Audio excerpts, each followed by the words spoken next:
और मानसून का इंतजार कर रहे लोगों को गुरुवार सुबह तब राहत मिली जब कई राज्यों में तेज बारिश हुई।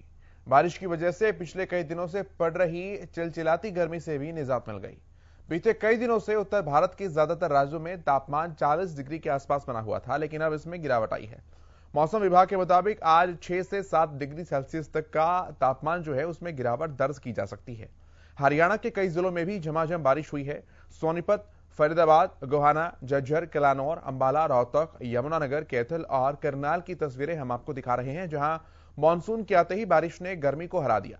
सुहाने मौसम में लोग राहत महसूस कर रहे हैं। हालांकि कई जगहों पर पानी जमा होने से लोगों को कुछ परेशानियों का सामना भी करना पड़ा।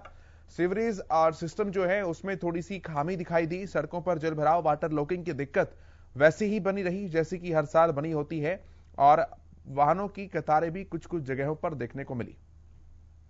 ये 10 अलग अलग शहरों की 10 तस्वीरें आपकी टीवी स्क्रीन पर है, जहां पर हर जिले ने बारिश का आनंद लिया। सोनीपत, फरीदाबाद, गोहाना, झज्जर, किलानौर, अंबाला, रोहतक, यमुनानगर, कैथल और करनाल, हर जगह की तस्वीरें हम आपको दिखा रहे हैं। और मौसम विभाग का पूर्वानुमान भी यही था, जो फिर से एक बार सटीक साबित हुआ कि आज मानसून जो है वो प्रवेश करेगा हरियाणा में और उत्तरी हरियाणा की तरफ से वो प्रवेश करेगा। बंगाल की खाड़ी से चलने वाली हवाएं उत्तरी हरियाणा से प्रवेश करने वाली थी और ऐसा ही कुछ हुआ भी। मौसम विभाग का यह भी कहना है कि 3 से 4 जुलाई तक पूरे प्रदेश में मानसून जो है वो छा जाएगा अच्छे पैमाने पर।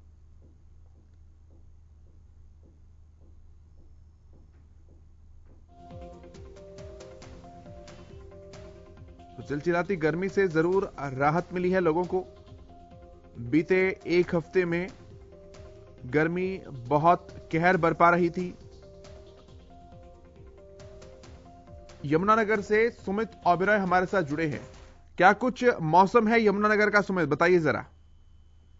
जी बिल्कुल, अगर हम बात करें जिस प्रकार से जो है उमस भरी गर्मी थी पिछले कुछ दिनों से, लोगों को जो है जिस बरसात से जो है राहत जरूर मिली है, क्योंकि सुबह से ही बरसात हो रही है। लेकिन इस राहत के साथ साथ जो है ये जो बरसात आफत बनती हुई भी दिखाई दी, क्योंकि शहर के पौष इलाकों से लेकर ग्रामीण इलाकों तक जो सभी सड़कें थी, जो गलियां थी, वो जो है तालाब और एक तरीके से जो है नदियों में तब्दील होती नजर आई, क्योंकि लगातार तेज बरसात हो रही थी। और इससे पहले जो नगर निगम द्वारा जो है शहर के अंदर दावे किए गए थे कि पूरी मानसून की तैयारियां की गई हैं, तो वो दावे जो थे इस बरसात के अंदर धुलते हुए दिखाई दिए। हालांकि निगम के जो कर्मचारी थे इस बरसात के अंदर जहां भी जल भराव था वहां पर काम करते हुए जरूर दिखाई दिए, लेकिन जिस प्रकार से पहली ही बरसात के अंदर जो दावे किए गए थे वो सभी धुल गए और सभी दावे फेल नजर आए। लेकिन जो स्थानीय लोग थे उनका कहना था कि पहली बरसात के अंदर ही जहां निचले इलाकों में जल भराव हुआ तो कुछ लोगों के घरों में पानी भी भरा, और उनका कहना था कि निगम की तरफ से इतना पैसा खर्च किया जाता है, अगर उसको योजनाबद्ध तरीके से खर्च किया जाए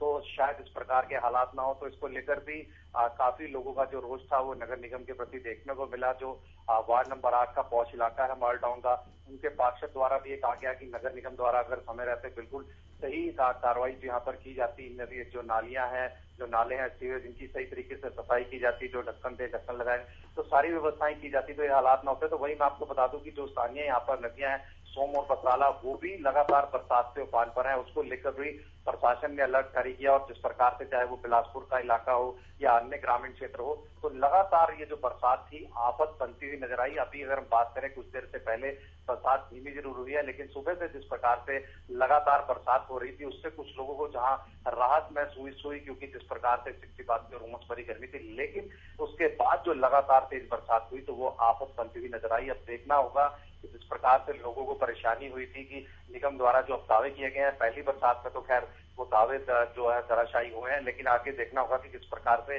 नगर निगम और प्रशासन द्वारा व्यवस्थाएं की जाती हैं कि ताकि लोगों को आगे इस प्रकार की जो है परेशानी उसका सामना ना करना पड़े। ठीक है, बहुत शुक्रिया आपका। रमाकांत है झज्जर से। रमाकांत, झज्जर की क्या कुछ स्थिति रही, कैसा मौसम है और वाटर लॉकिंग की दिक्कत वैसे ही बनी रही या सुधार था इस बार? जी बिल्कुल, मैं आपको बताऊं कि सुबह से यहाँ पर बारिश हो रही है और लगातार बारिश की वजह से पूरे झज्जर शहर में जल भराव की स्थिति है।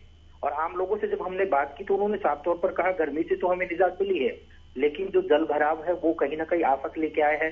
प्रशासनिक अधिकारी लगातार ये दावे कर रहे थे कि हम लोगों ने जो व्यवस्थाएं दुरुस्त कर ली है। और मैं आपको एक बात और बताऊं, सुबह जब हरियाणा न्यूज ने प्रमुखता से खबर चलाई तो उसके बाद प्रशासनिक अधिकारियों की नींद टूटी और झज्जर के उपायुक्त हो या पुलिस कप्तान हो, वो लगातार दौरे कर रहे हैं और कड़े दिशा निर्देश दे रहे हैं कि पब्लिक को कोई भी परेशानी नहीं होनी चाहिए। और उन्होंने साफ तौर पर बताया कि हम लोग लगातार मीटिंगें कर रहे हैं और जल्द ही इन व्यवस्थाओं को दुरुस्त कर लिया जाएगा। लेकिन दुकानदारों का कहना है कि साहब पहले ही अलर्ट जारी होते हैं, 10-12 साल हो गए हैं लगातार इस तरह की समस्याएं हैं और पहले ही कोरोना काल में हमारे रोजगार नहीं थे और अगर ये लगातार 2 से 3 महीने बारिश रहने वाली है और अगर इसी तरह के हालात रहेंगे तो हमारी दुकानदारी पर भी पूरी तरह से असर पड़ता नजर आएगा। जी। किसानों की क्या कुछ स्थिति है, उनकी क्या रिएक्शन है? किसान तो लगातार खुश है और किसानों ने कहा कि ये बारिश नहीं सोना बरस रहा है और हमारी जो खेती है वो कहीं ना कहीं लाभदायक होगी।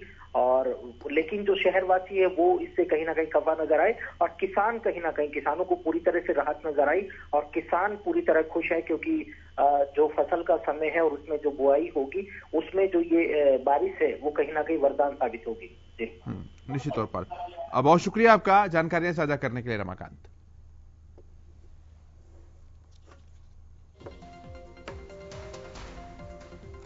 तो जैसा कि हमारे संवाददाताओं ने अलग अलग जगहों से रिपोर्ट्स और तस्वीरें भेजी, वो हमने आपको दिखाई और सभी ने राहत की सांस जरूर ली है इन बारिश के चलते। लेकिन कुछ जगहों पर समस्या जो है बारिश के समय में जो वाटर लॉकिंग की आती है वो लोगों के लिए रही, जिसे समय रहते अधिकारियों ने संज्ञान में लेते हुए ठीक भी किया।